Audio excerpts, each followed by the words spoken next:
2022 is coming very soon, and we have Fabrizio Romano for a special episode for all of you Qué Golazo family players. Approaching free agency, how will the World Cup in Qatar affect the transfer market? Some clubs to watch when it comes to arrivals and departures, and under-the-radar transfers to keep an eye on. So much to look ahead to in 2022. Fabrizio Romano will be a very busy man. Qué Golazo Transfers 2022 special begins right now. Hey everybody, welcome to Qué Golazo. Thank you so much for being part of the family, and happy holidays. Merry Christmas, happy Hanukkah, Kwanzaa, whatever it is you're celebrating. We hope you're enjoying it. 2022 is going to be massive. And today, for a very special episode, Fabrizio Romano joins the show to discuss so much about what to look ahead to. Fab, how are you, buddy? I'm great. Thank you, my friend. Enjoying the holidays as always, and then ready to jump back with the transfer market because it's going to be wild and crazy as always, and so ready to go. Do you really enjoy the holidays, Fab? Is your family like put the phone down, Fabrizio? No. They know that it's impossible, so they are not even trying to tell me something like this. But I'm enjoying my time with my family. Sometimes I need it, and so I'm super happy about it. But my phone is it's part of my family. So he's sitting with us when we are eating something. So he's always with me. I was going to say, when you open a present, you're like this. You're like, hold up. Exactly.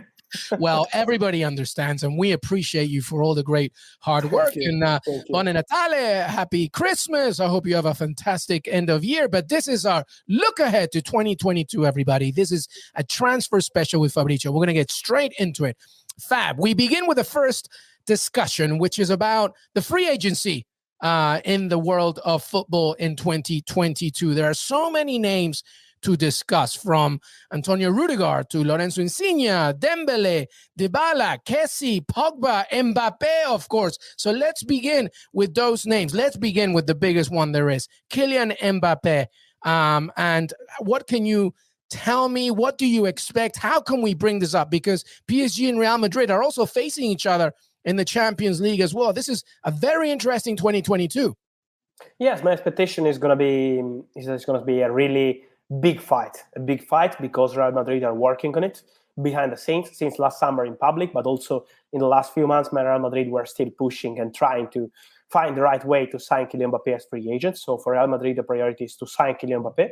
But at the same point, Paris Saint-Germain, as they say in public with Leonardo many times, as they are working in private with Paris Saint-Germain board, they're still trying to push Kylian Mbappe to change his mind. So till the last day, they will be able to do it. They will try to have Kylian Mbappe with a new contract. It's not going to be easy because Real Madrid are really pushing, and they know that the dream of the player is to join Real Madrid. But Paris Saint-Germain will fight for it. So I'm sure that 2022 will be Kylian Mbappe year. I don't know if for PSG or Real Madrid. My feeling is that Real Madrid are leading the race at the moment, but it's going to be a big fight for Kylian Mbappe. A big fight for Kylian Mbappe. I mentioned some other names there in the free agency world there, Fabrizio. Paul Pogba, Kessie, Dybala. Any of those three names that you think interest you the most in terms of movements? Do you think all three? Do you think one out of three? Two? What do you think? I see Paulo Dybala with a new contract at Juventus till 2026. So for Dybala, I see the situation very clear. And for Franck Kessie, I think is going to be one of the most interesting situations because he's out of contract with AC Milan and he's asking for 8 million euro net per season. And AC Milan are offering 6.5. And they were very clear with Çalhanoğlu, with Donnarumma last year, or you're accepting what we're offering, or you can leave the club. This was a AC Milan position, and it's basically the same with Kessie. So it's about the player. If he's changing his mind, he will stay at AC Milan. But if not, and he's going to continue with this kind of ideas for his salary, he has chances to leave Premier League clubs, but also Paris Saint-Germain. Many clubs are keeping an eye on Kessie, and so not for January, but for summer, I'm sure it could be an interesting name if AC Milan won't be able to change his position. And then you mentioned Paul Pogba. I think is going to be the biggest name when we talk about free agent in this position for midfielders, because he has this proposal from Man United to extend the contract since last July. They offered him a new deal with an important salary, but he's still not answering. He's still not decided. And so the feeling day by day, week by week, month by month is that Paul Pogba is seriously considering to leave Man United as free agent again. And this is what is crazy, in my opinion, because he left the club as free agent when he was 18, and then they signed him again for 100 million euros, and now they're losing him as free agent again, and it's a serious possibility. So it was a very good point, in my opinion, from Ralf Rangnick to say, we are Man United. We are not forcing you to sign a new deal. If you want to stay, okay. If you don't want, we're going to continue. But at the same point, imagine losing Paul Pogba as a free agent again in your history. It would be incredible. Many clubs are keeping tabs on him. Nothing has been decided yet. He's waiting to take his decision. And in my opinion, nothing is going to happen in January. We're going to wait for March, April, May to have the final answer of Paul Pogba. And who's his agent? Mino, Raiola, of course. Why always him? Mario Balotelli would say. And his agent is Mino Raiola. Why always him? Absolutely. All right. Well, those last three names I wanted to discuss very quickly. What about Ousmane Dembele as well for Barcelona? Lorenzo Insigne, we're talking about maybe some MLS interest there as Napoli look as well to make some moves. And Rudiger, a fantastic year for him. Yes, for Barcelona, they are optimistic with Ousmane Dembele to extend the contract. Also, Matteo Alemany, director of football Barcelona, said it. So the plan for Barca is to extend Dembele contract, and this is the feeling around the club. Now they need to sign. They need to sign because they are optimistic since a long time, but it's now time to sign this contract. Talking about Lorenzo Insigne, Toronto made a very important proposal to the player, but he is still negotiating with Napoli. It's not an easy situation because Napoli are offering him 3.5 million net per season guaranteed and 1.5 million as part of the deal as add-ons. But he's having a salary right now for 5 million. So they're offering him less than what he's earning right now with his salary. And this is why Insigne is not happy. So let's see if some change there will be in this negotiation or if Insigne will leave the club as free agent. We had rumors about Tottenham, but I'm told that it's not true. They are not talking to sign Lorenzo Insigne. And then at the end, Tony Rudiger. Super interesting situation. I think in few days or in few weeks, we'll have the final answer on this one because Chelsea are still negotiating with Rudiger, but they have no financial agreement with him on the contract. He would love to stay at the club. He loves the club. He loves Tuchel, but it's still an open situation. And Real Madrid are pushing on this one. Paris Saint-Germain are interested too. Bayern are not paying the salary that Rudiger is asking. So it's Real Madrid and PSG pushing, but only in case the negotiation will be broken with Chelsea.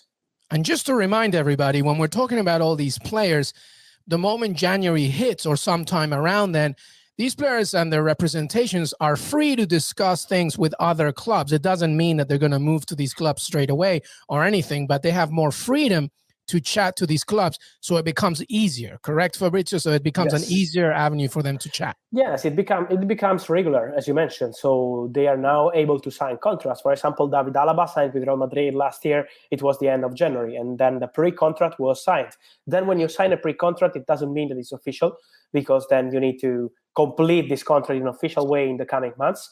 So it's always, free agents are always dangerous on a journalistic point of view because they can change their mind and also sign a pre-contract and then sign another pre-contract. It's something that many times happened. I still remember Adrien Rabiot, before he joined Juventus, he had the pre-contract signed with Barcelona. So it's part of this story, but usually 90% of the cases, they have a pre-contract and everything is agreed. Wijnaldum is another one as well. Barcelona to PSG. Exactly. Yeah. All right. So let's move on, everybody, because it's not just about free transfers in 2022. There's a pretty big tournament happening, I believe, Fabrizio Romano, and that's the World Cup in Qatar. But it's not in the summer. It's in November, at least not in our summer. It's in November. If you're a U.S. watcher or listener, around Thanksgiving is when the World Cup in Qatar will begin. And that, to me, leads me to a big question here, Fabrizio. How will the World Cup, how will this tournament affect the transfer market? Because obviously the summer, you would think it was usually the conventional way for players to think, well, I've got the summer to think a little bit, June, before I do any decisions in terms of preseason. But now, there's a longer period between, what clubs may think they want to do in terms of competition. And B, if you're a player that wants to move to another club, you may want to do it sooner rather than later because you're away for an entire month in November. How will the World Cup affect the transfer market? Yes, I think it will be very, very important. This point is very good because World Cup is always affecting the transfer market. There are players that want to play and need to play to be part of the World Cup. I can tell you some examples of some players that I expect in January to be under the radar because of the World Cup. For example, Arthur, Juventus midfielder, is not playing as a starter. He did with Bologna, but he had many problems with Allegri. Also, his agent said in public he was signing for Maurizio Sarri, and he's playing in completely different way than Massimiliano Allegri. So this is why Arthur is not happy with Juventus, and he's looking for a solution in La Liga or in Premier League or in any top league, because he wants to play and he needs to play for Brazil. Or Tite, the Brazilian coach, is not going to call him for the World Cup. So this is one of the cases. But also Ferran Torres, with Barcelona targeting him. At Man City, it's not easy to play when you are a winger. You have Raheem Sterling, you have Jack Grealish, you have many different players in the same position, many attacking players. And so, for the player, it's also something interesting to go maybe to Barcelona, to be back in Spain, because Luis Enrique is very clear. He loves Ferran Torres, but he's calling players when they're playing and when they're performing at top level. Yeah. It's not about the group. It's about who is doing great. And so this is another point with Ferran Torres. Or Donny van de Beek with Man United. Talented player, fantastic player, but he's not playing regular football since 2 years. And so he needs to play if he wants to be 100% sure to go to the World Cup. So this is why many players are looking at this kind of solution with a transfer market to make sure they will be part of the next World Cup. The World Cup is also a great place, just like James Rodriguez back in the day, a great place to show what you can do, and then eventually something happens. So this would be interesting because, if you do really well at the World Cup, January transfer window comes in, so it should be an intriguing winter in 2023 as well. That would be an intriguing one. This will be super, super interesting and super wild because, as you mentioned, the timing will be particular. We're used to see the World Cup in June and in July, but we have this World Cup in December, and then in January having the transfer market for 4 weeks. I think it's going to be super interesting to see how the clubs will jump on this kind of opportunities. Absolutely. But regardless of that, we talked about under the radar or undervalued players that really do amazing things at the World Cup. But how about under the radar transfers to keep an eye on? Of course, we started with Kylian Mbappe. Obviously, Erling Haaland is going to be a massive name to discuss. Dusan Vlahovic, for example. But in your opinion, Fabrizio, who are the top undervalued gems looking for their next big move? I want to mention one player I really love, and this Florian Wirtz from Bayer Leverkusen. This boy is incredibly talented. He's fantastic, creative midfielder, scoring goals. He's an offensive player, but he's super professional. And he's 18. He's 18, and he's playing at top level with Bayer Leverkusen. So I don't know if 2022 will be the right moment to make this move, but when you are talented as he is, you will always have proposals. So I will keep an eye on this boy because maybe during the summer we will talk about him. Bayer Leverkusen have the plan to keep the player, so they still hope to keep him. Also because there is no release clause for 2022 valid into his contract. But I'm sure that many clubs will jump into it. They want him, and so Florian Wirtz is one of the gems that we should keep an eye on for the coming weeks. I will keep an eye on another player, and remember his name is Kenneth Taylor from Ajax, midfielder. Very good player. He's now playing in the first team thanks to Erik ten Hag. But I'm sure that this boy will have opportunities in top leagues because he's very interesting. And so many clubs are following him. Kenneth Taylor could be the next big thing coming from Ajax to top clubs. And I think Ajax in particular, how many players they have Anthony. Anthony is another one who have opportunities in super clubs. So Ajax will be one of the clubs to keep an eye on. And I want to end with a South American name, so you will be happy with me, and it's Julian Alvarez. Because this guy is incredible with River Plate. He had a fantastic season. He has a release clause around 23 million euro, and I'm sure that this name will be in the rumors very soon for many, many clubs. We had something with Barcelona, but it's not something advanced, and I'm sure that 2022 will be his year on transfer market to do the big move.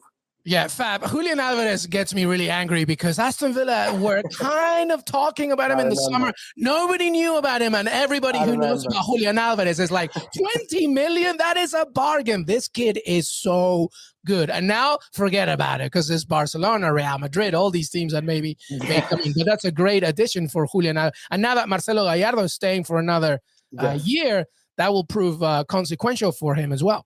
Yes, will be super important because now they are pushing him to extend his contract, not changing the clause, because of course the clause is positive for the player to pick his next club, but extending the contract would mean to protect River Plate in this kind of situation. Having Marcelo Gallardo staying at the club means that they have chances to stay competitive, to win and win again and again, as they're doing with Gallardo as a manager. And so they're trying to convince the player and to change his mind and to force him to stay. Let's see if we will be able to do it, or maybe to sell the player and keep him on loan maybe for 6 months. This is something that, for example, I still remember Racing de Avellaneda did when they sold Lautaro Martinez to Inter. So they have different solutions, but I'm sure that Julian Alvarez will be one of the names in 2022. Absolutely. And by the way, you mentioned Leverkusen, Ajax. I mean, two teams that prioritize so much on youth and academy. It's no surprise that those are the players to watch. And that is it. That was our super special of 2022. Before we say goodbye, Fabrizio, do you have one prediction for 2022? One thing that you think, you know what, this could just happen? Is there anything out there that we haven't discussed that we should be thinking about for 2022? One prediction, your crystal ball, Fabrizio Romano. This is a difficult question. This is a very difficult question. I will keep an eye. I want to say two general things that I think is to keep an eye on. Chelsea contracts, because they have many players out of contract in 2023.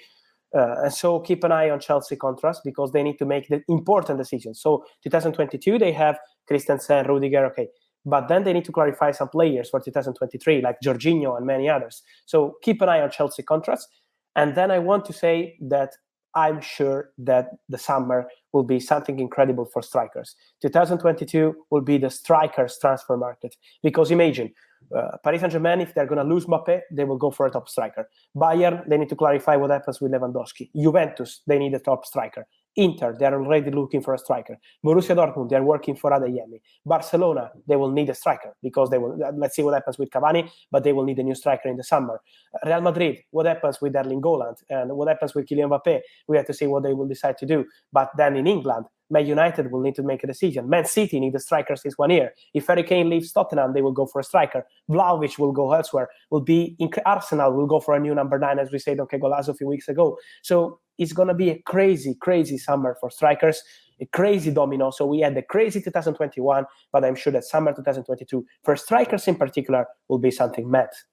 2022, the summer of strikers. You heard it here first. Fabrizio Romano, thank you so much for being here. Have a wonderful end to 2021. Bon Natale, Feliz Navidad. I hope you have a fantastic, fantastic end of year. And thank you so much for being part of our fam. Thank you, my friend. I want to wish you, our listeners, and all the people of Qué Golazo a fantastic holidays. Enjoy your Christmas, enjoy your end of year, and see you soon, as always, here on Qué Golazo, because transfer market is coming and we will be ready. Well said, my friend. Merry Christmas, happy holidays, happy Hanukkah, happy Kwanzaa. Have a fantastic end of 2021. We're on Qué Golazo Pod on Twitter. We're also on youtube.com/Qué Golazo, Apple Podcast, Spotify. Have a great holiday season, and we will see you in 2022.